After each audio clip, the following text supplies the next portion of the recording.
विषय है कि नींद, है ना।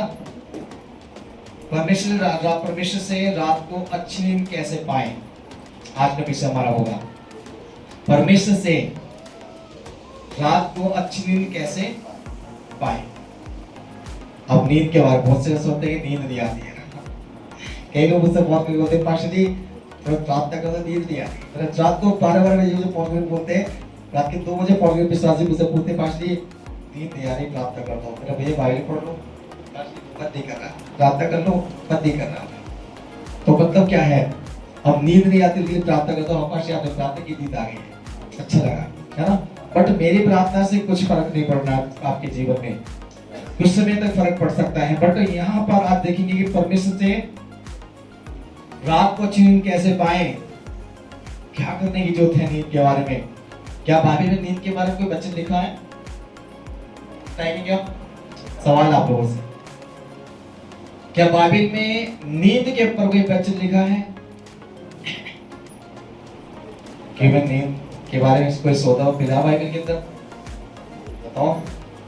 बहुत से लोग सोए बाइबल में, बहुत से नींद मांगते थे परमेश्वर से, तो कौन है बताओ इंपॉर्टेंट और खास व्यक्ति कौन था नींद के बारे में? कुछ तो बताओ भाई लोग, कुछ तो है, कुछ बोलो नींद के बारे में बताइए। एक सवाल और, चलिए। योना तो सोने तो जगह थी 5 दिन लगा, 4 दिन प्रार्थना की थी। पर ये नींद हमें क्यों नहीं आती है? एक सवाल आपसे, नींद क्यों नहीं आती, बताइए कुछ लोग, नींद क्यों नहीं आती है? कई अब तो पांच रात को 8 बजे सो जाते हैं, मतलब टेंशन ही नहीं है। वो तो बोलते 5 रात को मीटिंग में भी बहुत से जुड़ते हैं, मैं बोलता भैया आवाज दे देते भाई लोग, अरे भाई सुन लो, अरे भाई डाउन नहीं, बोलते भैया प्रार्थना करोगे, उनकी आवाज ही नहीं आती, लगता है वो सो गए हैं। रात के 9 बजे में लोग मीटिंग में सो जाते हैं ना। ऑनलाइन पीरियड हमारी जब चलती है तो कहीं के नाम बोले जाते हैं, वो नाम सुनते नहीं है, कहीं के नाम बोलते बोलते। एक बार राजू भाई मीटिंग कर रहे थे, उस दिन बाद तो 4-5 लोगों ने प्रार्थना की, जबकि 25 लोग परिवार जुड़े हुए थे, और 4-5 लोगों ने प्रार्थना करने के बाद क्या बोलते हैं, कोई आवाज नहीं दे रहा। फिर मैंने आज तो सारी प्रार्थना करो, बाकी प्रार्थना मैं कर देता हूँ। हम दोनों ने मिलकर सारी प्रार्थना को कर दिया। ऐसे करके बहुत सो जाते हैं। बट नींद अक्सर 99% बोले तो आज समझाया जाएगा आपको नींद क्यों नहीं आती है और परमेश्वर से नींद कैसे हम पा सकते हैं ना। चलिए, मैं आप लोगों को ज्यादा समय न लेकर जल्दी से आगे बढ़े, समय वैसे हमारा आउट हो गया है, फिर मैं आप लोगों से आज 20 मिनट एक्स्ट्रा लेके चलेंगे और जल्दी से समाप्त करने का प्रयास करेंगे। तो देखेंगे बच्चन को आज नींद के बारे में इंपॉर्टेंट व्यक्ति खास जिससे हम सीख सकते हैं नींद के बारे में, वो है हमारा यीशु मसीह। यीशु मसीह सो रहे थे, है ना। यीशु मसीह बहुत प्यार से बड़ी गहरी नींद सो रहे थे, और सो गए तो क्या हुआ ये हम देखेंगे आज, है ना। यीशु के सोने से क्या हो गया, और जब हम सोएंगे तो हमारे लिए क्या होगा, ये भी हम देखेंगे, ठीक है। तो निकालेंगे बच्चन को परमेश्वर के नाम से मत्ती की पुस्तक 8 अध्याय। ये जो मैं आपको सिखाने जा रहा हूँ, मत्ती में भी है, मरकुस में भी है, लूका में भी है, तीनों पुस्तकों में इनके बारे में बताया गया है। और इसलिए खास आप बताना चाहते हैं मत्ती की 8 अध्याय और उसकी 23 में ऐसे हम थोड़ा सा ध्यान से पढ़ेंगे, ठीक है। जब वह नाव पर चढ़ा, हर एक आयत को रुक रुक के आराम से पढ़ेंगे। जब वह नाव पर चढ़ा, हाँ, तो उसके चेले उसके पीछे हो लिए। हाँ, और देखो, झील में एक ऐसा बड़ा तूफान उठा कि नाव लहरों से ढकने लगी, और वह सो रहा था। तब चेलों ने पास आकर 23 में तो पढ़ेंगे जो आज तक सबसे प्रथम 23 को पढ़ेंगे, 23 आयत पढ़ेंगे। जब वह नाव पर चढ़ा, हाँ, तो उसके चेले उसके पीछे हो लिए। सबसे पहले हम देखेंगे यहाँ एक यीशु मसीह की उस घटना के बारे में। ये 3 बातों पर डिपेंड करता है। सबसे प्रथम यहाँ पर देखते हैं यीशु मसीह के चेलों के साथ में एक स्थान पर गए, वहां सुसमाचार सुना रहे थे, और सुसमाचार में पतरस की नाव पर चढ़ गए थे, है ना। अगर इसकी स्टार्टिंग से 8 अध्याय से पढ़ते हैं तो वहां सीखने के लिए आपको मिल जाएगा, बट उस विषय पर नहीं होंगे, उसके आगे चलना चाहेंगे। जब चढ़ गए थे तो पतरस ने और उस लोगों से पूछा, यीशु मसीह ने पूछा उनके मन की हालतों को समझकर बोला कि तुम एक काम करो, नाव को गहरे में ले चलो, मतलब नाव को किनारे से अंदर लेके चलो। और नाव वो खोल दी गई थी और नाव गहरे में चलने लगी। तब पतरस से उस यीशु मसीह ने उस समय घटना है, पतरस से कहा कि तू क्या कर, जाल को घेरे में डाल। तो उसने बोला नहीं प्रभु, मैंने पूरी रात मेहनत की है, मैं पूरी रात चेक कर चुका हूँ क्योंकि वो एक अच्छा मछुआरा है। पतरस जो है बहुत ही, पतरस यूहन्ना याकूब तीनों एक बहुत ही खास मछुआरे हैं और ये समुद्र के पानी को देखकर बता सकते हैं कि कहां पर मछली मिल सकती है। इतनी नॉलेज, इतने तजुर्बा इनके अंदर है, इतने अनुभवी हैं ये कि पानी के बहाव को देखकर ही बता सकते हैं कि मछलियां यहाँ मिलेंगी। और ये मछली पकड़ने वाले मछुआरे थे और पतरस से बोला कि तू नाव को गहरे में डाल, मतलब जाल को गहरे में डाल। तो उसने एक जवाब दिया, प्रभु मैंने पूरी रात, 1 मिनट की बात नहीं है, 1 घंटे की बात नहीं, पूरी रात मैंने मछली पकड़ी है, जाल डाल के चेक किया और एक भी मछली मुझे नहीं मिली। ये सभी घटना थी। और जब इस प्रकार जब मैं देखी तो उसने बोला कि ठीक है, फिर भी मैं तेरे कहने से क्या करता हूँ, जाल डालता हूँ। एक तो वहां अलग बात पहुंच जाएगी, पर वो घटना आपको सिखाने की प्रयास में आज नहीं है। परंतु कहने का मतलब परमेश्वर जो कहता है वो हो जाता है। उसने कहा जाल डाला, मछलियां लिमिट से आउट मिल गई, थोड़ी बहुत मछली नहीं, बहुत अधिक। उसने अपने साथियों को, आसपास के लोगों को बुलाया, यूहन्ना तू भी आ जा, याकूब तू भी आ, वो भी आ, सब इंद्रियास भी आ जाओ। बहुत सारे लोग इकट्ठा किया, मछली नाव से भर गई। एक नाव ने एक नाव भर चुकी थी, है ना। परंतु उस बात के लिए नहीं, आज बात यहाँ पर है, जब ये सारी घटना होने के बाद यीशु मसीह नाव पर चढ़े, उसके साथ के चेले भी पीछे पीछे उसके आ गए और नाव पर चलने लगे। ये 23 में लिखा, वो नाव पर दोनों क्या है, बैठ सवार हो चुके हैं, चेले प्लस यीशु मसीह भी। अब 24 में तो पढ़ेंगे। और देखो, हाँ, झील में एक ऐसा बड़ा तूफान उठा, हाँ, कि वह नाव लहरों से ढकने लगी, हाँ, और वह सो रहा था। बस यहाँ आपका इंपॉर्टेंट जो शब्द है आज हमारा नींद के बारे में, यहाँ से स्टार्ट है।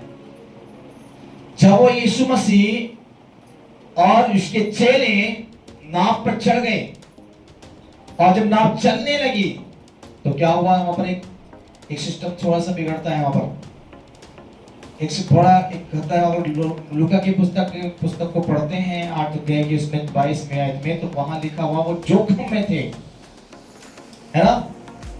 नाव जो इस पर 5 में लिखा है, उसमें जब नाव में पानी भर गया, उसमें लिखा है, इसमें लिखा ठग गए नहरों से। और वहां पढ़ते हैं तो वहां क्या लिखा होगा, मिलेगा आपको, पानी से नाव भर गई, लूका की पुस्तक में इस प्रकार की बातें। बट फिर ये लोग याद रखिए, यहां देखने को मिलता जब नाव चल रही थी, यीशु मसीह सो गया। सोने के बाद जब तक वो जागे थे, नाव पर एक भी प्रॉब्लम्स नहीं आई, एक भी तूफान नहीं चला, लहरें नहीं उठी थी। और जब यीशु मसीह सो गए तो क्या हुआ, यहीं पर ही आपको दिक्कतें मिल रही हैं। देख सकते हो वहां नाव जो है लहरों से ढक गई, मतलब पूरा नहर पानी से वो नाव भर गई थी। हालेलुया। यहाँ की बड़ी एक संकट है। अब 12 चेले वहां बैठे हुए हैं, बड़े प्यार से चेले वहां पर बड़े आनंद के साथ चेले वहां बैठे हुए थे नाव पर, और यीशु मसीह पर ध्यान नहीं था। यीशु मसीह पीछे हिस्से में जाकर, नाव के पिछले हिस्से में जाकर सो गए और बड़ी गहरी नींद में सो रहे हमारे यीशु मसीह वहां पर। बहुत से लोग हमने कई बार वचन सुना होगा, प्रचार भी किया कि बहुत से भूखे से लोग क्या बोलते हैं, यीशु मसीह सो नहीं रहे थे, यीशु मसीह अपने चेलों को परख रहे थे। ऐसा करके प्रचार मैंने भी कई बार किया होगा, शायद आपने सुना भी हो। यीशु मसीह सोने का मतलब वहां पर ये नहीं है कि यीशु मसीह चेलों को परख रहे हैं, और यीशु मसीह जानबूझ के नहीं सोए हैं। यीशु मसीह रियल में सो गए हैं, सच में सो गए हैं। और यीशु मसीह सोने का बहुत बड़ा रीजन है जो वो सोए हैं, और ये रीजन मुझ में और आप में भी होना चाहिए।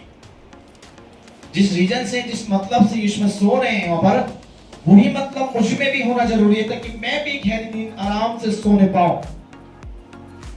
और जब मेरी आंखें सुबह खुले तो बड़े आनंद के साथ एक नया दिन मुझे दिखने वाला होने पाए। इसलिए प्रभु ने कहा यह वो दिन है जो परमेश्वर ने बनाया है, और इसमें मैं क्या करूं, आनंद करूं। यह वो दिन है जब परमेश्वर ने बनाया, उसमें मुझे आनंद करने के लिए दिन। जब भी मेरी सुबह की आंख खुलती है तो वो दिन परमेश्वर मुझे इसलिए देता है कि मैं उदासी में नहीं, निराशा में नहीं, टेंशन में नहीं, चिंता में नहीं, किसी परेशानी में नहीं, किसी हालातों में बिगड़े हुए नहीं, मैं एक आनंद में आंख खोलने वाला हो जाऊं। हालेलुया। यहाँ एक जब देखने के लिए मिलता है यीशु मसीह सो रहे हैं और नाव चल रही है और चेले बैठे हुए हैं और यीशु वहां देखने के लिए मिलता है। इसकी 24वें आयत में नाव पर इत्तेफाक अचानक नहीं है, सब कुछ भी अचानक नहीं, समझना कुछ भी अचानक नहीं है, एक भी सिस्टम अचानक नहीं है, सब कुछ परमेश्वर की इच्छा से, सब कुछ परमेश्वर की योजना के द्वारा ये इस नाव पर हो रहा है। नंबर 1 बात, तूफान आई है, बाढ़ें आ रही हैं, लहरें बड़ी तेजी से आ गई हैं और जब लहरें आई तो नाव ठप गई है। नाव क्या हो गई है? क्या हुआ नाव पर? थोड़ा सा तुम बताइए हम लोग बहन लोग, क्या हुआ नाव में? पढ़ के मतलब नाव क्या हो गई है? क्या हुआ बहन लोग बताओ? आप लोग सुन रहे हैं या केवल आपका ध्यान है कि पाशी जल्दी चर्च खत्म और अपने घर जाएगा ना? जब तक यीशु के छुटकारा नहीं है, चंगाई, दुष्ट आत्मा, बीमारी, तकलीफ, घर की चिंताएं, टेंशनें जब तक नहीं जाने वाली, जब तक सुनकर अपने मन में नहीं रखेंगे। आप सुनकर कान से निकाल के इस कान से बंद कर, चर्च में केवल आते हैं जाते नहीं है, आते हैं सुनकर समझकर सीख कर जाना है ना, ताकि हम अपने घर जाएं उस चीजों को इस्तेमाल कर सकें कि प्रभु ने आज मुझे ये दिया है। खेत में बोते समय जो बोते हैं वही काटते हैं मेरा, याद रखिएगा। आज जो बो रहा है मेरे आपके अंदर वही काटेंगे मेरा। आज अगर इस चीज को बोने के लिए खुदा ने यहाँ पर खड़ा किया है तो परमेश्वर दिल में बो रहा है आपके, और जो दिल में बो गया ना तो वो एक दिन आपके जीवन में होने वाला है, याद रखिएगा। तो आज परमेश्वर के ध्यान से नींद के बारे में बड़ी इंपॉर्टेंट शब्द आपको सिखाने के प्रयास में हम लोग आज रहेंगे। खुदा की शब्द को याद रखिएगा। यहाँ एक नाव पर पानी से लहरों से ढक गई है, वो अब पूरा डूब चुकी है नाव, पानी से भर गई। तो क्या हुआ? आगे बढ़े। तब चेलों ने पास आकर उसको जगाया और कहा, हे प्रभु हमें बचा, हम नष्ट हुए जाते हैं। वैसे यहाँ 24 पर आयत को पढ़ा तो नाव ढक गई, यीशु सो गए, और 25 में आयत को पढ़ रहे हैं तो यीशु के पास चले गए। तब ये पास किसके पास गए? तब यीशु चेले किसके पास गए? यीशु के पास जाकर उसे जिघाने स्टार्ट कर दिया, है ना, और जिघाने स्टार्ट करते हैं और क्या बोलते हैं? हे प्रभु, हे प्रभु, क्या बोलते हैं? हमें बचा, हम नष्ट होते हैं, है ना, हमें बचा ले, अब हम नष्ट होने के प्रयास में, ऐसे करके इन बातों को समझाने के प्रयास में है। याद रखिएगा प्रिय लोगों, आज बच्चे को सीखना है, आज बच्चों को ध्यान से अपने जीवन में याद रखना है। अभी 25 आयत तक थोड़ा ध्यान से आपको बांटने जाएंगे अलग। यहां हमने सीखा पहली आयत में 23 में आयत में सीखा कि नाव पे चढ़ गए यीशु के चेले। 24 आयत में सीखा कि वहां पर क्या होता है, वहां पर एक नाव पे चल रही थी तो लहरों से नाव ढक जाती है और यीशु मसीह सो रहे हैं। 25 में क्या है? 25 में देखने के लिए मिलता है कि यहां उसके चेले यीशु के पास जाते हैं और जब यीशु के पास गए और उनके मुंह से एक शब्द निकलता है कि यीशु, यीशु, हे प्रभु, हे प्रभु हमें क्या कर, बचा, हम नष्ट होते जाते हैं। ऐसा करके वहां पर यीशु मसीह के चेले उसके पास जाकर, यीशु नहीं कह रहे, आज यीशु नहीं कहा हमको, हर दिन बोलते यीशु मसीह में पता है करके बोलते थे, बट आज उनके होठों से एक नया शब्द निकलता है यहाँ पर, हे प्रभु, जबकि यीशु को उन्होंने कभी प्रभु नहीं कहा अभी तक। जब यीशु मसीह के साथ चेले चल रहे थे तो कभी भी उन्होंने ऐसे करके यीशु को प्रभु करके नहीं बोला था, पर पहली बार वो यीशु को प्रभु करके क्या कह रहे हैं, क्या बोल रहे हैं। ये 24 में और 25 में हम देखने के लिए मिल रहा है, 23 से 25 तक। अब इसमें देखेंगे यीशु मसीह क्यों सोए और सोने से पहले बाढ़ क्यों नहीं आई, तूफान क्यों नहीं आया, लहरें क्यों नहीं उठी, और यीशु 30 में देखा, 30 पॉइंट आता है कि यीशु के पास क्यों गए वो चेले। क्या उनको विश्वास नहीं है? क्या ये ऑलरेडी पहले से यीशु के पास नहीं है? यीशु के पास जाने का एक वर्ड जब देते हैं हम, मतलब होता है इसका समझते हैं कि हम दूर हैं, है ना। अगर मान लीजिए आप चर्च में हैं तो अभी मेरे नजदीक हैं आप मुझसे दूर नहीं है। आप यहाँ से अपने घर जाएंगे तो मुझे दोबारा लौट के आएंगे तो बोल सकते हैं पास्टर मैं दोबारा तुम्हारे पास आ रहा हूँ, क्यों, कुछ बात है इसलिए। इसलिए यीशु के पास आने का रीजन देख रहे हैं। 3 पॉइंट पे आज बात कर रहे हैं, ध्यान रखिएगा। सबसे पहले यीशु सो गए, दूसरा तूफान क्यों आई सोने के बाद, जब तक जगह था जब तक क्यों नहीं आई। तीसरा नंबर यीशु के पास क्यों गए, क्या वो दूरी में है। पहला नंबर यीशु क्यों सोए। सोता व्यक्ति वो है, मसीह में आने के संसार की बात नहीं करेंगे वहां पे, मसीह में जो व्यक्ति है, याद रखिएगा, थोड़ा ध्यान दीजिएगा, आज परमेश्वर के वचन पे ध्यान देंगे। यीशु में सोने का एक रीजन था, वहां बड़ा इंपॉर्टेंट वर्ड है। वो क्या है? वो ये वर्ड है कि वो व्यक्ति सोता है जिसको किसी प्रकार की टेंशन, चिंता, समस्या की कोई भी उसको टेंशन नहीं है। ना तो उसे किसी की चिंता है, ना उसे किसी टेंशन है, ना उसे खाने की, ना पहनने की, ना जाने की, ना किसी भी बात की उसको परेशानी नहीं। इसलिए वो बेफिक्र होकर बड़े गहरे नींद में सो जाएगा व्यक्ति को। ऐसे ही हमारे यीशु मसीह सो गया। क्यों? मसीह में आकर विश्वास करने के बाद इस बात को थोड़ा ध्यान से समझना है कि हम सोने का एक बड़ा रीजन क्या है। जो व्यक्ति परमेश्वर पर इतना विश्वास करता है कि वो मेरा उद्धारकर्ता, मेरा मुक्तिदाता, मेरा बनाने वाला और मेरा सब कुछ वो है, उस व्यक्ति को बीमारी की चिंता नहीं होगी, कमाने की चिंता नहीं होगी, कल की आने की चिंता ना होगी, कल क्या होगा टेंशन नहीं है उसे। हर एक बात की वो बेफिक्र होकर अपने जीवन में आराम से रहेगा, शांति से जिएगा। हालेलुया। याद रखिएगा, आज चिंताओं में नींद नहीं है लोगों के पास। शरीर से सो रहे हैं पर मन अभी भी विचलित है ना। इंसान शरीर से सो गया है, शायद लगता है कि मैं बड़ी गहरी नींद में सो रहा हूं, शायद लग रहा है, पर उसके सपनों में वही बातें आ रही हैं। आजकल अक्सर सपने लोगों के पास हैं, आजकल बहुत सी बातें इस लोगों के सामने आती हैं, हालात बहुत डाउन हैं। आज घर की चिंता, कमाने की चिंता, खाने की चिंता, वहां की चिंता, बच्चों की चिंता, ये करना वो करना, कैसे करेंगे, कहां से लाएंगे, कहां से बटेगा कर्ज मेरा, कैसे बच्चों की विवाह करूंगा, कैसे मेरा रिश्ता होगा, कैसे मुझे करना है। ये सब चिंताओं की वजह से आपका आत्मा, आपका मन सोया हुआ नहीं है। हालेलुया। आपकी आत्मा में शांति नहीं है, आपके व्यक्तिगत जीवन अभी भी व्यथित है, बड़ी परेशानी का सामना कर रहा है, क्योंकि आज भी हमने उस यीशु को जिस नजरिए से, जिस तरीके से देखना है, जिस तरीके से विश्वास करना है, नहीं किया है। यीशु मसीह का सोने का मेन रीजन था, उसे मालूम है कि मेरा बनाने वाला परमेश्वर सामर्थी है।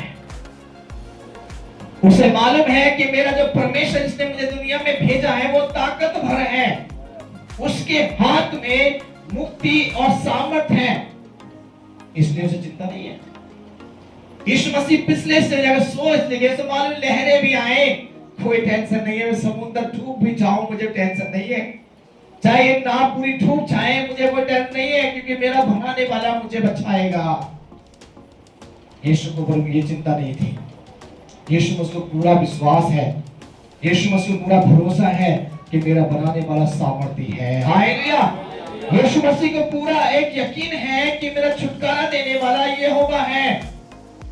यीशु मसीह को पूरा भरोसा है, पूरा विश्वास है कि मुझे किसी बात की चिंता नहीं, क्योंकि मेरा सब कुछ संभालने वाला वही है। क्या ऐसा मुझ में है? जैसे यीशु मसीह बेफिक्र होकर सो रहे हैं गहरी नींद में, क्या मैं ऐसा सो रहा हूं?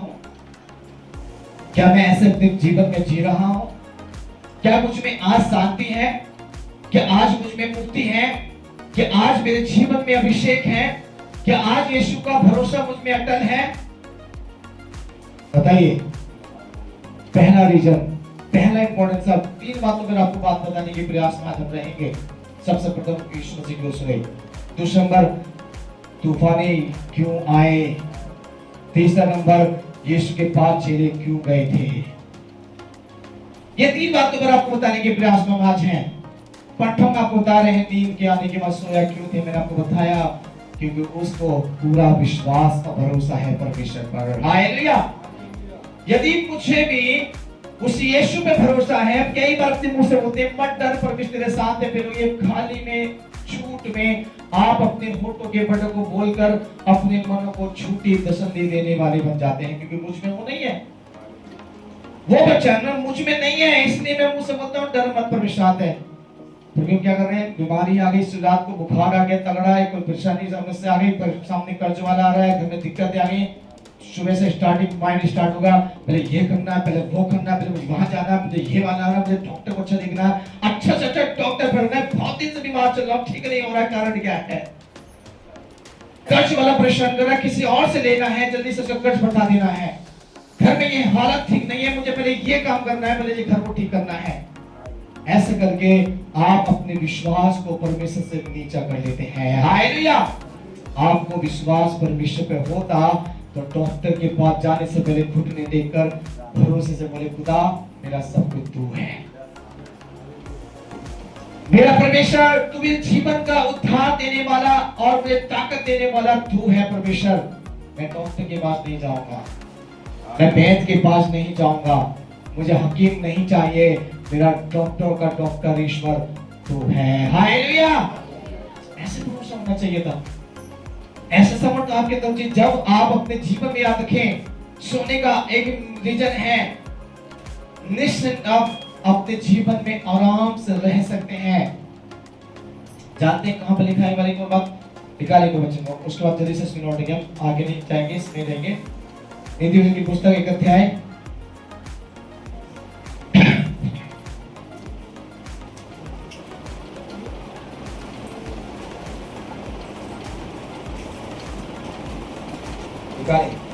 और उसमें देखें 1 अध्याय और उसकी 33 में पढ़े जल्दी से।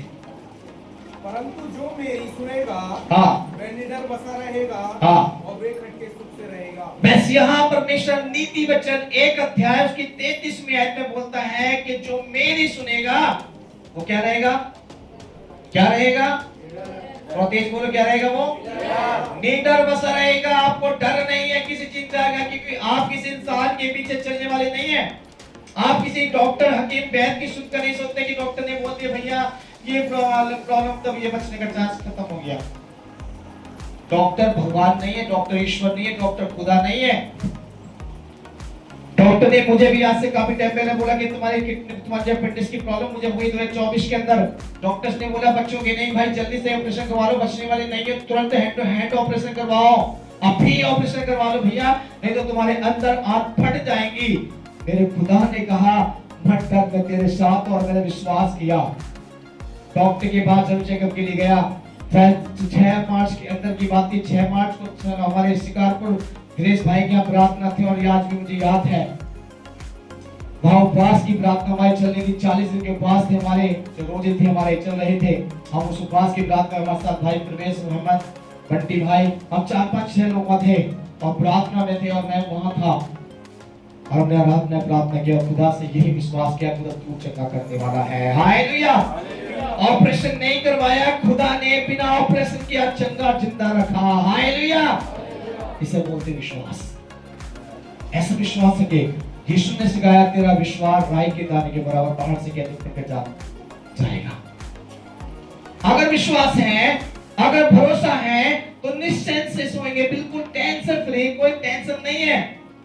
इसलिए उन्होंने कहा मत पहले पता 5 अध्याय और 7 में क्या लिखा है, अपनी सारी चिंता उसको डाल दो, उसको तुम्हारा क्या है, उसको तुम्हारा ध्यान है। आपका ध्यान रखने वाले कौन है प्रिय लोग दुनिया में? क्या आपकी पत्नी आपका ध्यान रखती है? क्या आपका पति आपका ध्यान रख सकता है? क्या आपके बच्चे आपके ध्यान रख सकते हैं? क्या आपके माता पिता आपको ध्यान रख सकते हैं? दुनिया में कोई नहीं रख सकता। सोचते कि मेरी पत्नी जीवन साथ दे, दुख सुख में देगी साथ, वो आपके शरीर से साथ दे रही, कुछ समय के बाद वो भी छोड़ कर सकती है। शायद आपका पति आपको साथ देने के प्रयास के वायदे करते होंगे, वो भी एक दिन छोड़ के भाग सकता है। आपकी औलाद, आपके माता पिता छोड़ सकते हैं। बाइबल कहते हैं मैं तुझे ना कभी छोड़ूंगा ना कभी त्यागूंगा, तेरे चेहरे को अपनी हथेली में बंद कर रखकर रात दिन देखता हूँ। हालेलुया। इतनी मोहब्बत करने वाला, इतना विश्वासी और पावरफुल परमेश्वर है मेरा और आपका बनाने वाला। इसलिए आज अपने जीवन में हम याद रखें, अगर निश्चिंत आपको रहना है, सुख के साथ में टाइटल लिखा नीति वचन में हमने पढ़ा कि ऊपर जो उसकी सुनता है वो निडर बसा रहता है और सुख के साथ बेखटके से सुख से रहता है। कैसे रहेंगे आप चाहते हैं?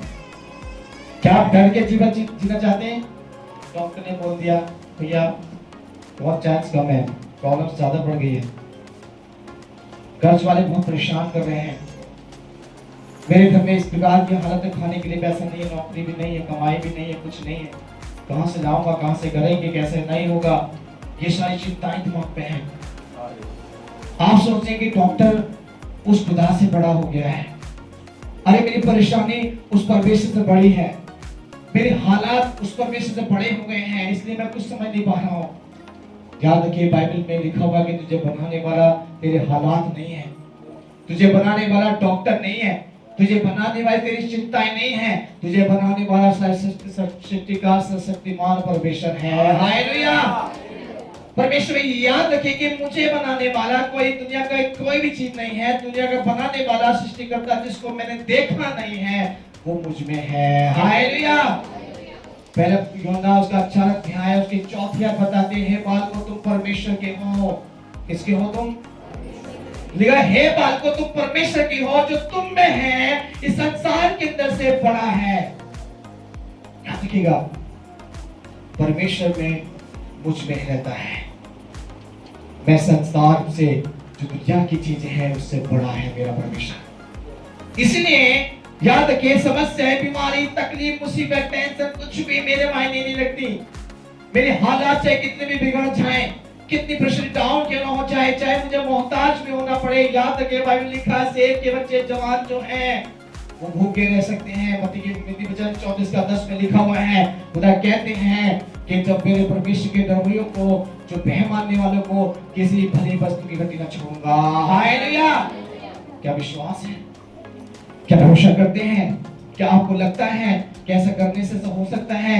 बिल्कुल ऐसा करने से ऐसा हो सकता नहीं है, ऐसा होता है। हालेलुया। क्या करते हैं? क्या चैन के सो रहे हैं? जब सुबह उठते हैं तो आपकी आंखें खुलते समय कौन सी आंखें खुलती हैं, किस तरीके का सोच दिमाग में से आप सुबह उठते हैं तो आपके दिमाग में चलते हैं? आजकल 99% लोगों के जीवन में उठते ही टेंशन, चेहरे पर वो नफरत की चेहरा, गुस्से वाला चेहरा, निगाहें नफरत से भरी हुई हैं, लाल आंख से उठते हैं आप, आपकी चेहरे की मुस्कान चली गई है, आपकी नूर नहीं है चेहरे पर, आपकी बॉडी के अंदर रिएक्ट ऐसे हैं कि आप जैसे दुश्मन के संग रिएक्ट करने वाले हैं। आपके घर में, आपके बच्चों के साथ, आपके पति के साथ, आपकी पत्नी के साथ, आप अपने घर में जब उठते हैं तो आपके चेहरे के रिएक्ट ऐसे होते हैं। कैसे कह सकते हैं कि मैं खुदा पर भरोसा करता हूँ? कैसे कह सकते कि मैं परमेश्वर पर भरोसा करता हूँ? कैसे कह सकते कि मेरा रिएक्ट एक परमेश्वर के साथ में रखने वाला हूँ? आपकी पत्नी जब सुबह उठती है ना, आपका पति जब सुबह उठता है, चेहरे पर अलग ही दिखता है। आप ज्यादा बोलेंगे आज ही बताऊंगा रात को किसका बोला पति सोते, तुमने रात जो भी बोला ठीक है बता रही हो, और ज्यादा बोलोगे ना अभी जा रही हो। ये रिएक्ट है, ऐसा रिएक्ट हमारे जीवन में चल रहा है। इस प्रकार की फीलिंगें मेरे मन और विचारों में सुबह उठते समय निकलती हैं। इसका मतलब है ना ही तो प्रार्थना मेरे जीवन में है, ना ही वचन मुझ में है, ना परमेश्वर का डर मुझ में है। इसका मीनिंग है ना ही तो प्रार्थना मेरे अंदर है, और ना ही वचन मुझ में है, और ना ही परमेश्वर का डर मुझ में है, इसलिए ऐसे रिएक्ट मुझ में है।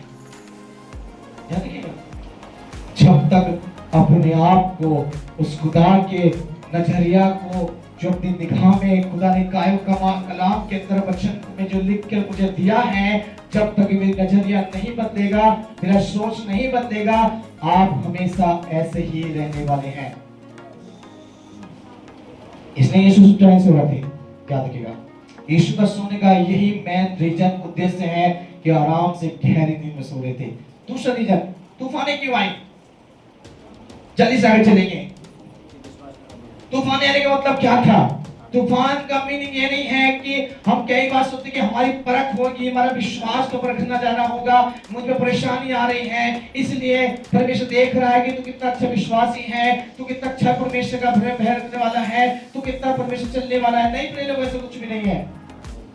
तूफान इसलिए आती है ताकि तुझ में खुदा देखना चाहता है कि तू मुझ में कितना है। हालेलुया। इसलिए तूफानें आती, इतनी परेशानी आती है, जो उस नाव पर जब तूफान और लहरों से ढक गए हैं, यीशु परमेश्वर देख रहा था कि ये मुझ में कितने हैं। हालेलुया। अब कई बार परमेश्वर मुझे और आपको देखता है, कई बार मुझ में और आपको चेक करता है, ऐसे करके नहीं कि तुम कितना विश्वास करते हो, ऐसे करके नहीं तुम दुख में कितना उसमें बने रहोगे, ऐसे करके नहीं कि तुम कैसे दुख को ढाओगे। वो देखता है कि तुम मुझ में कितने रहोगे। हालेलुया। वो देखता है कि जब तुम्हें पास परेशानी का सामना करने पड़े तो तुम कितना मुझ में बने रहोगे। चेले बने हुए नहीं थे 1% भी, 1% भी चेले यीशु के साथ, उस परमेश्वर के साथ बने हुए नहीं थे। तूफान इसलिए आई थी, लहरें इसलिए आई थी, उस पर यीशु मसीह ने कुछ भी इसमें रिएक्ट नहीं है। यीशु मसीह का कोई भी मतलब नहीं है इसमें, यीशु मसीह का कोई भी इसमें सिस्टम नहीं था कि तूफान को आने की अनुमति देने वाला, या तूफान यीशु मसीह की वजह से आए।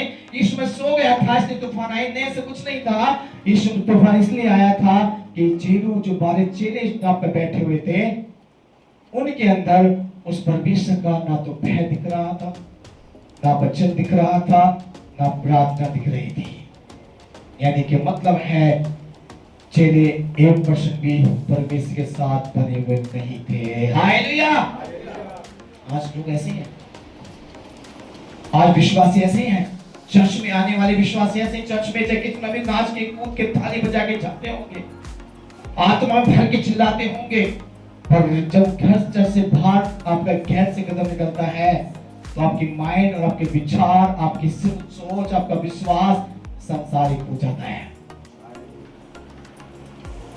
आजकल तो लोगों के मन में क्या विचार है, अभी जो सावन चल रहा है बहुत से रिएक्ट उनके अंदर होंगे, तो क्या होंगे, संसार की जो चल रहा है मौसम जो चल रहा है दुनिया के लिए, अगस्त का महीना है, इसमें कोई सावन आवन नहीं है भैया। ये परमेश्वर ने 12 महीने बनाए आपके लिए। अच्छा, अभी तो इसमें बहुत सिस्टम आएंगे, अभी तो बोलेंगे जी हमारी डलिया नाई है ना, हमारे ससुराल वाले के लिए वो क्या बोलेंगे, मैं सास माई जो उनकी घर में सास ससुर होंगे, अब कह रहे कि डलिया डाल रही थी, डली आई है तो कब क्यों आई है। ये रिएक्ट आपके अंदर बिल्कुल भी नहीं होना चाहिए। आप मना करो डायली लड़की साथ मसीह आने के बाद, ये मैं डली नहीं मत भेजिए आज के बाद, मना करो डायली।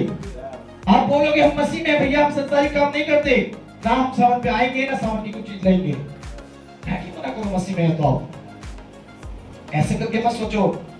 कोई बात ना, मसीह में तो बच्चा बाकी सब काम चलेंगे, ये कौन सा काम है आपका, अरे वो मसीह थोड़ी ना, हम ही तो मसीह है।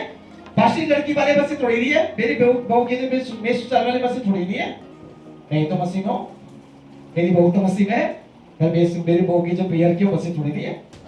तेरे को मसीह हो या ना हो, मना करो। हम इन चीजों को नहीं मानते, ना चीजों को लेते, ना करते, ना धरते। हमारा मन है, विश्वास है, गिफ्ट के रूप में हम आपको 1000 10,000 चाहे मिठाई के पूरे भंडार आपके घर में लेके जाएंगे, मटरी मट्ठी जो भी होती है आपके पूरे भंडार घर में खोल देंगे, हमारा विश्वास, हमारे खुशी के द्वारा। पर हम आपको इसमें सोचकर मत सोचिएगा ऐसा होना जरूरी है, करना चाहिएगा। ये सिस्टम बाइबल में, ग्रंथों में, कुरान में, गीता में, किसी में नहीं लिखा। ये तरीका जो तरीका बना रहे हैं आप, ना किसी भी पुस्तक में, ना धर्म पुस्तक में, ना किसी धार्मिक बातों में लिखा नहीं है। क्यों बना रहे? मेंटल प्रॉब्लम है। क्यों बना रहे? दिमाग ठीक नहीं है हमारा, इसलिए बना रहे हैं, है ना। दिमाग ठीक करने के लिए खुदा ने आपको यहाँ बुलाया है, इसलिए बोला है जगत के मूर्खों, तुमको मैंने चुना था कि तुम ज्ञान पा सको, ज्ञानी को लज्जित कर सको। जगत के मूर्खों को चुना है परमेश्वर ने, ताकि ज्ञान मानव को क्या कर सके, लज्जित। पर हम सोचते हैं हमारे निगाह में यार इनके तरह भी लग रहा है 18 साल के लोगों का, हमारे जो हमारी वाइफ होती है ना, हमारे निगाह में यार वहां से कुछ मिल जाएगा, वहां से कुछ हो जाएगा। अरे चलो मम्मी एक काम, बस जीवन ऐसा लग चलता तो कुछ दूसरे तरीके से दे दो, है ना।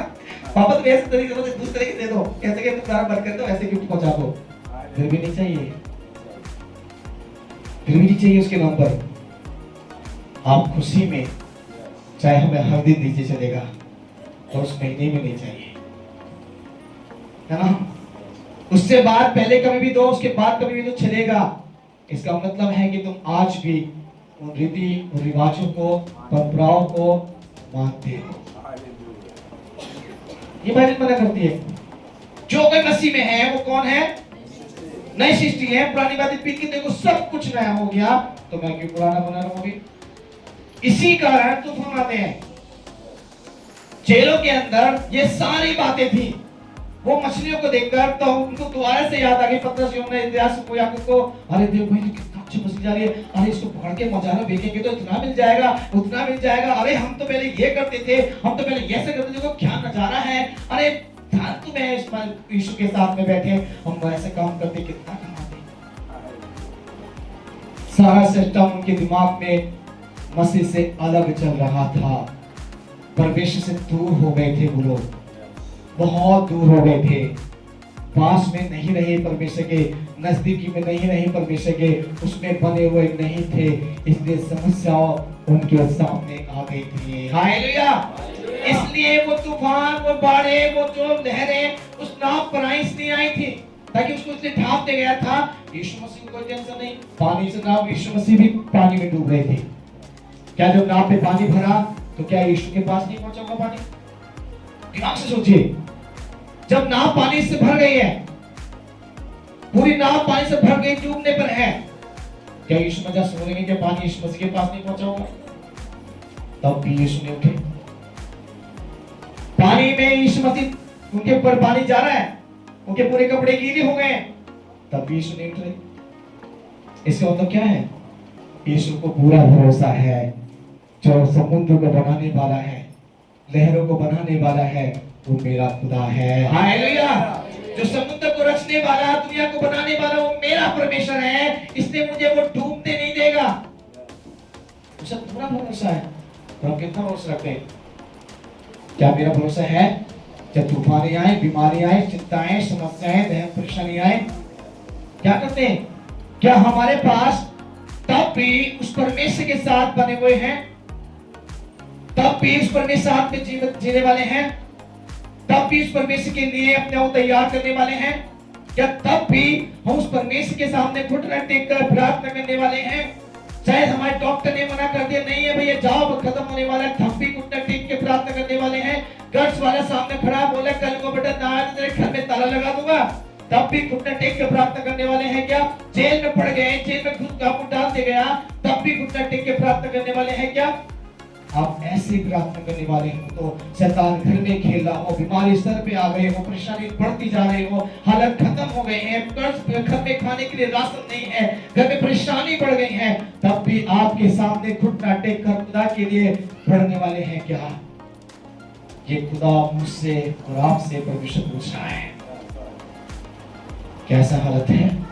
थोड़ी बीमारी आए तो ना मोटा उसके बाद 5 का जमा की हालत में मिट्टी का पानी क्या करें? पड़ोस में मौत हो गई है, वैसे भी घर में शुरू हो रहा, कैसे करेंगे? आप तो वहां जाना पड़ेगा, मजबूरी है, बहुत परेशानी के सामना करना, वहां न जाएंगे तो हालत खराब हो जाएगी हमारी। ऐसे करके बहुत सारी चीजों को आप अपने जीवन में क्या करते हैं? परमेश्वर से दूरी बना रहे हैं। आप उस ईश्वर से दूरी में जिसने आपके लिए दुनिया को बना के दिया है, जो आपको संसार को दे रहा है, आपकी ताकत दे रहा है, बुद्धि दे रहा है, सामर्थ्य, आपको ऑक्सीजन दे रहा है, आपकी पूरी बॉडी को हर एक चीज से संभालने की ताकत दे रहा है, हम उससे ही दूर हो रहे हैं। लास्ट और तीसरी बात, उसके पास क्यों गए? 26 में आपको पढ़ना, उसने उनसे कहा 25-26 तब चेलों ने पास आकर उससे जगाया हाँ। और कहा, हे प्रभु हमें बचा, हाँ। हम नष्ट हुए जाते हैं। हाँ। उसने उनसे कहा, हाँ। हे अल्पविश्वासियों, हाँ। क्यों डरते हो? हाँ। तब उसने उठकर आंधी और पानी को डांटा और सब शांत हो गया। बस यहाँ पर एक और वर्ड को देखिएगा, परमेश्वर ने यीशु ने एक बात बोली कि हे अल्पविश्वास से तुम्हारा विश्वास कहाँ है? उससे पहले यहाँ लिखा है यीशु के पास हो गए। किसके पास गए वो? आप सोचिए नाव कितनी बड़ी हो जाती है, जितनी हमारी चर्च इतना बड़ा हो सकता है, जब कितनी बड़ी नाव नहीं होती है। नाव जाए तो मानोगे तो 10 फुट 15 फुट की हो सकती है, 20 फुट की हो सकती है, समथिंग है ना, इतनी हो सकती है। और यीशु मसीह कितनी दूरी पे होंगे? मान लीजिए चर्च का हमारा दीवार से लेके यहाँ तक होंगे, कितनी दूरी हो सकती है? यीशु मसीह इससे ज्यादा दूरी नहीं थी। दिमाग सोचेगा, यीशु मसीह की दूरी जब जहां यीशु मसीह के पास जो गए हैं लिखा है कि यीशु के पास गए, उस जगह नहीं गिरी और उसे बोला, हे प्रभु हमें बचा, हम नष्ट हो जा रहे हैं। ये बात हम देखते हैं कि या यीशु के पास जाने का इतनी दूरी से, जब इतनी नजदीक में है, यीशु मसीह उस नाव के अंदर ही है, उसी नाव में वो यीशु मसीह है, उसी नाव में वो चेले हैं। क्या यीशु मसीह इतना बहरा हो गया था, कितना बेखबर हो गया था कि यीशु की इनकी आवाज कान तक नहीं पहुंची? कितना यीशु मसीह लाचार था कि बिल्कुल बेकार था यीशु मसीह के एक शब्द को गड़गड़ाने चिल्लाने को नहीं सुन पाया। सोचिए दिमाग से, थोड़ा सोचने की जरूरत है। इतनी दूर यीशु मसीह नहीं है, 100 किलोमीटर की दूरी पे यीशु मसीह नहीं बैठे हुए, उस नाव से दूसरी नाव पे यीशु मसीह नहीं आ रहे हैं, उस समुद्र की हजारों किलोमीटर की दूरी पे हमारा यीशु नहीं बैठा हुआ था। यीशु मसीह उसी नाव में है और चेले भी उसी नाव में है, पर यहाँ लिखा है यीशु के पास गए। इसका मतलब है कि उनके जीवन में यीशु से बहुत दूरियां बन चुकी हैं, बहुत दूर हो चुके हैं, क्योंकि उनके अंदर विश्वास ही नहीं रहा। वो परमेश्वर के सामने अपने जीवन में कुछ भी अच्छाई में नहीं चल रहे। इसका मीनिंग है यीशु के साथ चलने का उनका एक भी निर्णय नहीं था। सोचिए दिमाग से, यहाँ यीशु मसीह दूरी पे नहीं है, उसी नाम में है और यीशु मसीह आराम से हो रहे हैं, और यहाँ चेले बड़े दुखी हैं, परेशान हैं, टेंशन में हैं, चिंता में हैं, बचाने के प्रयास कर रहे हैं पर बच नहीं पा रहे हैं, और तब यीशु के पास जा रहे हैं। इसका एक दो कारण बता के चलिए समाप्त करेंगे। सबसे प्रथम, वो व्यक्ति यीशु दूर होता है जो संसार में मन लगा लेता है। लिखा है मैंने में, जो संसार से प्रेम करता है वो परमेश्वर से क्या करता है? यूहन्ना सुसमाचार में लिखा है, जो संसार से प्रेम करता है वो परमेश्वर से बैर रखता है, और जो संसार से बैर रखता है वो परमेश्वर से प्रेम करता है। क्या तो सोचिएगा, उनका जो सोच, उनका जो प्रेम था वो संसार में लग गया था। इसलिए मैंने भी सामन के बारे में आप लोगों को बता दिया कि चीजें अगर ऐसे करते हैं तो आज ही अपने ससुराल में, अपने पियर में, सब जगह फोन पे बोल दीजिए आसपास चीजें होनी चाहिए, मना कर दीजिएगा। बोले क्यों नहीं बेटा, आपको चाहिए तो हमें गिफ्ट के रूप में आप बाद में दे दीजिएगा, ठीक है? इसलिए चेले उसे दूर होने का यही था कि उनके विचार, उनके मन परमेश्वर से अलग हो गए। उनके अंदर परमेश्वर के प्रति प्रेम नहीं है। उनको ये भी मान भूल गए कि हमारे संग यीशु मसीह भी है। ये भूल गए कि जिस नाव पे हम हैं उसी नाव में यीशु भी है। यहां तक कि यीशु को सारी चीजों में इग्नोर कर दिया। आज हम भी ऐसे ही करते हैं, आज हमारे जीवन में भी ऐसे ही चलता है। आज यीशु को इग्नोर कर कर हम सोच रहे हैं सब कुछ ठीक कर लेंगे, मेरा कदापि नहीं कर पाएंगे। आप एक सेकंड भी आप यीशु से दूर हुए, घर में आफत आ जाएगी। हालेलुया। आप सोचते होंगे कि अपनी बुद्धि से मैं सब कर लूंगा, अरे सब देख लेंगे, जो होगा देखा जाएगा, पर अभी जो करना कर लीजिए। जब नाव लहर से ढक गई थी तब वो किसी और से चारा नहीं मिला, यीशु के ही पास गए। जो इंसान चारों तरफ थक जाता है तो उनको कोई रास्ता नहीं मिलता, ऑटो से निकलते, हे प्रभु तू कहां है, बचा ले। मर्दों और स्टेज पे जब लेके जाते हैं ना अपने रोटी में, तो उनके मुंह से एक ही शब्द निकलता, परमेश्वर तू बचाना, क्योंकि मैं भी ऐसे गया हूं।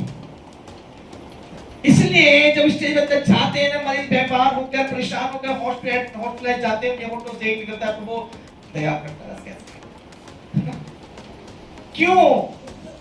क्योंकि उनको भरोसा लास्ट में उस ईश्वर पे ही आता है। हालेलुया। तो क्यों ना हम उसके बाद लास्ट में जाएं, हम पहले क्यों ना जाएं? हम लास्ट में सारे स्टेज को पार करके क्यों इस परमेश्वर के पास जाएं? हम फर्स्ट बार ही इसको सौंप दे, प्रभु मेरा जीना, मेरा मरना, मेरा उठना, मेरा बैठना, मेरा सब कुछ तू ही है। हर हालातों को देखने वाला परमेश्वर तू ही है। तो जब ऐसा जीना स्टार्ट करेंगे तो खुदा कहेंगे भट्टर मैं तेरे साथ हूँ। हालेलुया। वो कहेगा तेरी हर परिस्थिति में, तेरे हर हालातों को बदलने की ताकत रखने वाला मैं तेरे साथ। एक छोटी सी बीमारी से डर गई, कैंसर दौड़ा मेरे की टीबी, एक छोटी छोटी बीमारी से डर जाते हैं मेरा, ये कुछ नहीं है। आपको मालूम है मेरे डॉक्टर्स ने क्या बोला कि तुम कभी नहीं चल पाओगे, और खुदा के नाम से कहा कि तुम चलेंगे, और खुदा ने चला दिया। हालेलुया। डॉक्टर बोला कि तुम्हारे जिस डॉक्टर के लास्ट में ट्रीटमेंट के लिए गया उसने कहा तुम कभी बिना छड़ी के मत चलो भैया, तुम्हारा फ्रैक्चर कभी भी हो सकता है। अभी कुछ दिन पहले मैं दौड़कर मैंने अपनी गाड़ी को पकड़ा, सिंगारपुर में था, डॉक्टर बोले दौड़ोगे तो हड्डी टूट जाएगी भैया दीवार तुम्हारी। मैं टाइट मेरा बिल वाला कार लेके आया, तो दूर जाके गाड़ी रोकी और मैंने बोले भैया कार ऑफ द तोड़ने की कोशिश किया और मेरी हड्डी में कुछ भी प्रॉब्लम नहीं हुई और दौड़ के पहुंच गया। हालेलुया। जब खुद आप पर भरोसा रखोगे तो हड्डी हड्डी की रक्षा करने वाला भी वही है, आपकी हर एक चीज की हालातों को बदलने वाला भी वही है। तो क्या विश्वास नहीं करते? क्या चमत्कार नहीं होते विश्वास करने वाले द्वारा में? क्या परमेश्वर यहाँ इसका एक चमत्कार दिखेगा? यीशु का चमत्कार अभी यहीं पर देखने वाले हैं आप इसी वचन के अंदर। जब यीशु ने मेरा बताया 6 लोग के जीवन में ऐसा था इसलिए उससे दूर हो गए, तब जब उन्होंने सोचा अब तो हालत खत्म होने वाली है, बचने का चांस नहीं है, अब कोई देखने वाला नहीं है, कोई बचाने वाले, तब वो यीशु के पास पहुंच गए। हालेलुया। यीशु के पास चले क्यों गए? जब उनकी बुद्धि काम नहीं करी, जब उनकी ताकत काम नहीं करी, जब उनकी सोच काम नहीं करी, आपस की यूनिटी काम नहीं करी, किसी लोगों ने सबने छोड़ दिया। पतरस जितने भी लोग बचे थे सबने बोला बस की नहीं है भैया, 12 ने बोली मेरे बस की नहीं है, एक दूसरे भरोसे तू बचा, तू तो बहुत तैरने वाला समुद्र में, तू बचा, अरे तू नाव का चलाने वाला अच्छा व्यक्ति तू चला। 12 लोगों ने ऐसे बोला आपस में, तू तो बहुत बड़ा तैरा है, तू समुद्र में नीचे जाकर पानी में से तू ऊपर निकलने वाला, तू बचा ले। एक दूसरे को 12 चेले बोलने लगे तू बचाएगा, तू करेगा, तू करेगा, तू करेगा, पर एक ने भी नहीं किया। सबने बोला बस की नहीं है मेरे, मैं नहीं कर सकता हूं, मेरी हालत नहीं है ऐसा। लास्ट में यीशु के पास गए, तो बोलते हैं उसे जगाया और बोले हे प्रभु हमें बचा, हम नष्ट हो जा रहे हैं। तब यीशु खड़े हुए और यीशु ने उनसे बोले हे अल्प विश्वासियों, तुम्हारा विश्वास कहाँ है? हालेलुया। एक बड़ा इंपॉर्टेंट शब्द यहाँ यीशु ने से बोला है अल्प विश्वासियों, हे विश्वास में रहने वाले नहीं हो तुम विश्वास से दूर हो गए हो, तुम्हें विश्वास है ही नहीं, तुमने मुझे छोड़ दिया है और उस परमेश्वर में भरोसा तोड़ दिया है, तुम कहाँ हो? ऐसा यीशु से पूछ रहे। जब परेशानी आती है ना, याद रखना एक ही कारण होता है, मेरी प्रार्थना बंद, मेरी प्रार्थना बंद, चर्च में जाना बंद। चर्च में वैसे जा रहे होंगे आप, लगता होगा चर्च में छोड़कर नहीं, मैं परेशानी का सामना लगातार करना पड़ रहा है। इसका मतलब है आप चर्च में जा रहे हैं, प्रवचन नहीं है, प्रार्थना नहीं है, संसार में हुआ, दुनिया के काम मेरे दिमाग में है, दुनियावी बातें मुझ में है। आज भी बहुत सारे काम जो मैं करता रहता हूँ, इसलिए परेशानी, मुसीबत, टेंशन, बीमारियां, घर की आफतें दिन प्रतिदिन बढ़ती जाएंगी, हालत खत्म नहीं होगी। सोच लीजिएगा दिमाग से, बोलेंगे हमने बपतिस्मा ना लिया पाशा, अभी तो सब कुछ करेंगे। बहुत लोग दिमाग के चलते हैं, विश्वास मैंने बपतिस्मा तो लिया ना हमने भी, बपतिस्मा लेने से तो सब कुछ हो जाता है ना? ये दिमाग चलता है मेरा आपका, बपतिस्मा लेने पे तो सब तो सारे काम परमेश्वर करने पड़ेंगे। कहीं लो, कहीं भी बाइबल में लिखा नहीं है। कौन सी बाइबल में लिखा भैया बपतिस्मा लेने वाला व्यक्ति सब काम करेगा बाकी नहीं करेंगे? क्या बाइबल लिखा जो विश्वास करे, कौन लिखा? जो विश्वास करे। विश्वास करोगे मेरी महिमा को देखोगे, विश्वास करने वालों के जीवन में बड़े चमत्कार होंगे। क्या हम जितने भी यहाँ बैठे हैं, ज्यादा नहीं तो 1% तो विश्वास करते ही होंगे मसीह पर। 1% तो मेरा भरोसा होगा उस ईश्वर पर जिसने मुझे बनाया है। 100% की बात नहीं कर रहा लोग आपसे, 1% ही विश्वास करते होंगे शायद। अगर विश्वास 1% करते हैं तो दुनिया की कोई भी काम करोगे आफत मुझ में आएगी। संसार और संसार की वस्तु से प्रेम न करना, पहला यूहन्ना 2:15 में लिखा है। तुम संसार से और न संसार की वस्तु से प्रेम रखना, उसमें पिता का प्रेम नहीं है। आप कौन से प्रेम, किससे प्रेम करते हैं? क्या अपने आप से? क्या अपनी पत्नी से? क्या अपने पति से? क्या अपने बच्चों से? या समाज से या अपने घर की अच्छी गाड़ी, अच्छे घर, मकान, एसी, कूलर, पंखा से। अक्सर 99% लोग ऐसे कर रहे हैं, गाड़ी सबसे प्यारी है अपने, और मैं अपनी गाड़ी की जिंदगी इतना सीधी बात। बहुत लोग देखा है मैंने, घर को ऐसे चमका कर रखेंगे, बढ़िया कर भाई साहब घर को बढ़िया है तो घर को भी सिर्फ साथ लेके जाऊंगा मैं तो, है ना। दुनिया की बहुत सी चीजें वस्तु ऐसी हैं जिनको बहुत इंपॉर्टेंट तरीके से संभाल कर रखने की प्रयास करें, बट परमेश्वर की आत्मा को, परमेश्वर के वचन को 1% में संभालने की प्रयास नहीं है मुझमें। दुनिया की वस्तु संभालेंगे, पूरा विश्वास है, भरोसा है, पास नहीं है, इस साल तो दे गए परमेश्वर, मुझे विश्वास है। आपका विश्वास नहीं है भैया, आप कर्ज लेकर अपने बच्चों के लिए, पत्नी पति के लिए, पति पत्नी के लिए किसी न किसी प्रकार की हालातों को देखकर कुछ भी उल्टा सीधा कर कर, झूठ सच बोलकर, कैसे भी कर कर उन जो को पूरा कर रहे हैं। ऐसे हालातों में जब पूरा होता है तो खुदा की ओर से नहीं है भैया, क्या देखिएगा। ऐसी चीजें अगर आपको मिलती हैं तो परमेश्वर की ओर से नहीं है। कई चीजें ऐसी हैं जो परमेश्वर ने हमें दी बिना मांगे, और कैसी चीज है जिनके लिए फिर प्रयास में, प्रार्थना में हमने उसको जबरदस्ती नहीं करना चाह रहे। कई ऐसी चीजें हैं हमारे पास में जिनको हम प्रार्थना से मांग रहे हैं, और कई ऐसी चीज है हमारे पास में जिनको हमने बिना प्रार्थना के पुण्य को दे दी है, पर हम जबरदस्ती नहीं मांग रहे।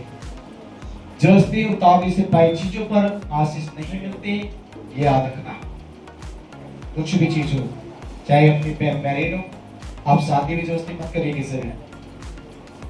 कुछ भी सामान खरीदना है तो जबरदस्ती मत खरीदिए, कहीं जाना है तो जबरदस्ती मत जाइए, कुछ करना है तो जबरदस्ती मत करिए। घुटना टेक कर प्रार्थना किया भाई के साथ करिए। हालेलुया। परमेश्वर कहता है इस के द्वारा लास्ट बोलकर समाप्त करना चाहेंगे यहीं पर। इस बात के लिए यहां जब यीशु मसीह ने देखा, उसने एक बड़ा बोला, डांटा है अविश्वास, तुम्हारा विश्वास कहाँ है। तब यीशु मसीह ने लहरों पर हाथ उठाया, लहर शांत हो गई, हवाएं थम गई। पूरा पढ़ दिया लास्ट हो गया। और वे अचंभा करके कहने लगे, हाँ, यह कैसा मनुष्य है हाँ, कि आंधी और पानी भी उसकी आज्ञा मानते हैं। बस यहाँ सुन देखिए प्रिय लोगों, यहाँ एक बड़ी इंपॉर्टेंट बढ़ाने के लिए मिलता है। यहाँ क्या होता है, जब यीशु मसीह ने कहा हे अल्प विश्वासी तुम्हारा विश्वास कहाँ, इसका मतलब था कि तुम मसीह में नहीं हो, तुम विश्वासी नहीं हो, तब भी मैं तुम्हारे चमत्कार करूंगा आज। उसने अपने हाथ को बढ़ाया, लहरें थम गई। ये नहीं बोला परमेश्वर हम, मेरी थोड़ी इज्जत की बात है, लहर को था परमेश्वर क्या कर, थोड़ी सी हवा को रोक दे, मैं तेरा बेटा यीशु हूं। ऐसे करके गिड़गिड़ाया नहीं मेरा यीशु मसीह उस खुदा के सामने। वो खुदा के सामने भी गिड़गिड़ाने वाला परमेश्वर का पुत्र यीशु नहीं है, वो अधिकार से बोलने वाला है। परमेश्वर से नहीं बोलता, वो अधिकार से बोलता है, हवा थम जा, लहरें थम जा। और जब उसने ऐसे बोला, तुरंत क्या हुआ, समुद्र के अंदर चैन हो गई, हवा थम गई, लहरें थम गई, और नाव आराम से चलने लगी। और चेले देख के घबरा गए, बड़े अचंभित हो गए, और आपस में बोलने लगे, ये कौन है, ये कौन है जो हवा और पानी भी इसकी आज्ञा को मानते हैं पर हम नहीं मानते। ये वर्ड उनके मुंह से निकलता है। सोचिए, पानी किसकी आज्ञा को मानना है, यीशु की, और हवा किसकी बात को मानना है, यीशु के, पर हम किसकी बात को मानने, यीशु की नहीं, दुनिया की। आज दुनिया की बात मान के ही तो संसार में फंस गए हैं। आज संसार की बात को मान के ही तो आज मुसीबतें मुझ में हैं, बीमारियां मुझ में हैं, शैतान मेरे घर में है, परेशानी मुझ में है, क्योंकि मैंने परमेश्वर की ना सुनकर संसार की सुनने स्टार्ट कर दी। इसलिए बाइबल कहता है नीति वचन 4:20 है, मेरे पुत्र मेरे वचन को ध्यान धर के सुन और अपना कान मेरी बातों पर लगा। नीति वचन 4:20 में लिखा है, हे मेरे पुत्र मेरे वचन को ध्यान धर के सुनना है और अपना कान मेरी बातों पे लगाना है। और उसकी 22-21 में क्या बोलता है, इनको अपनी आंखों की ओट मत होने दे पर मन में धारण कर। 22 में क्या बोलता है, जिनको ये वचन प्राप्त होते हैं उनके जिंदा रहने का और के सारे शरीर का चंगा और ठीक रहने का कारण होता है। और 34 में क्या लिखा है, देश में सबसे अधिक मन की रक्षा कर, जीवन का मूल स्रोत यही है। याद रखिएगा, वचन को ध्यान करके सुनना है। कान संसार की बातों मत लगाना। हाँ पास्टर जी ने बोले ठीक है कोई बात ना, हम तो वहां भी मानेंगे और यहाँ भी मानेंगे। पास्टर ने बोले ठीक है पर हम क्या करें, मजबूरी है हमारी, तो ना करेंगे तो उनकी परेशानियों को हमें बुरा बनना पड़ेगा। हम किसी पर कम यीशु मसीह ने कह रहा सबसे प्यार करो, हम तो सबसे प्यार करें। यीशु मसीह ने तो बोला अपने पड़ोसी से भी देखिए इसमें प्यार करो। आप दुख में गए उसके पास जिस प्यार का दावा ठोक रहे हो, जब कर्ज में फंसा था आपने बोला ले भैया 10 लाख का नोट में 10 लाख मेरे पास भी रखिए, बोला के अपने घर पटा दे, पटाया नहीं दिया। जिसको अपनी मोहब्बत का दावा ठोक रहे हो, रिश्तेदारी दोस्त मित्र परिवार खानदान मोहल्ला पड़ोस जिनकी बात करते हैं आप, कई बार हम लोग बोलते हैं पाशी प्यार की बात है, ना जाएंगे तो फिर तुम्हें अच्छा लगता है, हमारी भी तो ऐसी है। आप प्यार का दावा ठोक रहे हैं तो कभी उसके पास जाकर बोले ये कितना कर दे, तुम 20 लाख का, चलो 10 लाख मेरी तरफ से दे दो। इसको बोलते हैं मोहब्बत। मुंह से मत बोलिए, करके दिखाइए। यीशु मसीह मुंह से नहीं बोल गए, करके दिखा के गए। पड़ोसी से देख इसमें प्यार करना बाइबल में लिखा है पर मुझ में नहीं है। उसने कहा हमने एक दूसरे से प्रेम रखो, वो बाइबल में लिखा पर मुझ में नहीं है। उसने बोला कि विश्वास करो महिमा देखोगे पर लिखा है बाइबल में पर मुझ में नहीं है। इसलिए मुझे अपने अंदर लागू करना जरूरी है। आप मोहब्बत किससे करते हैं, प्यार करते हैं, 10 रुपए तुम पर है तो 5 को दे दो जिसकी जरूरत है, और मांगने की इच्छा मत रखना।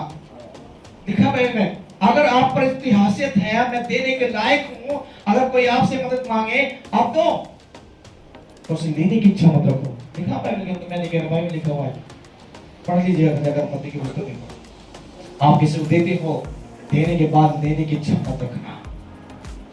अगर उसकी मर्जी है दे दो, ठीक है, मेरे मन से ये सुनना ब्रो, मैंने तेरे बच्चे को पूरा किया है और मेरे बच्चे में जीना चाहता हूं। मैं ऐसे हालातों को अपने अंदर पैदा करें, ऐसे पर अपने जीवन को बनकर तैयार करें। फिर कहेगा यीशु, यहाँ एक चमत्कार हुआ और यीशु के लिए बड़ी अचंभित बात थी लोगों चेलों के लिए कि हमारा कौन भी बात मानती है, पर हम ऐसे अभागे हैं, हम ऐसे बेकार हैं कि हमने यीशु की बात को ना माना। लास्ट में मन में विचार आता है मैं शायद यीशु की बात को मान लेता तो शायद ऐसा मेरे से ना होता, बट क्या करूं, मैं मान नहीं पाया, गलती हो गई, मैं चर्च छोड़ के चला गया था, अब क्या करूं, अब जाने में शर्म लग रही है। बहुत मुझसे फोन करते हैं पास्टर जी आओ या ना, मैंने बोला तुम्हारा विश्वास भैया, इसलिए विश्वास ऐसा बनाओ ताकि खुदा और परमेश्वर के अनुग्रह और किसी के लोगों का अनुग्रह रहे। सच्चे के साथ यही हम समाप्त करना चाहेंगे। कहने का मेरा यही मतलब था, दिन परमेश्वर कैसे मांगना है, परमेश्वर से रात को दिन कैसे मांगना है, अपने जीवन में खुदा की इन 3 बातों पर ध्यान देने से। सबसे प्रथम परमेश्वर पर भरोसा, विश्वास, अनुग्रह अपने इस परमेश्वर पर रखिएगा। दूसरा नंबर उसके हमेशा उसके नजदीक में रहिए, उसके परमेश्वर में बने रहिए। जैसे एक पेड़ डाली दाखला समय बनी है और फलती है और जो उससे अलग हो जाती फल नहीं सकते, इस प्रकार परमेश्वर में बने रहिए। तीसरा नंबर अपने जीवन में कभी पहला नंबर क्या था कि परमेश्वर में क्या, उसके पर भरोसा रखना। दूसरा नंबर था कि परमेश्वर हाथ में नहीं क्या करना, उसके पास उसके नजदीक में रहना है। तीसरा नंबर हम क्या करें, हम संसार की तरफ जाएं, दुनिया के रीति रिवाजों में ना माने, हम परमेश्वर के वचन में जीने वाले बन जाएं, ताकि खुदा आपको वास कर विश्वास मजबूत होने वाला बने पाए। सब जय मसीह।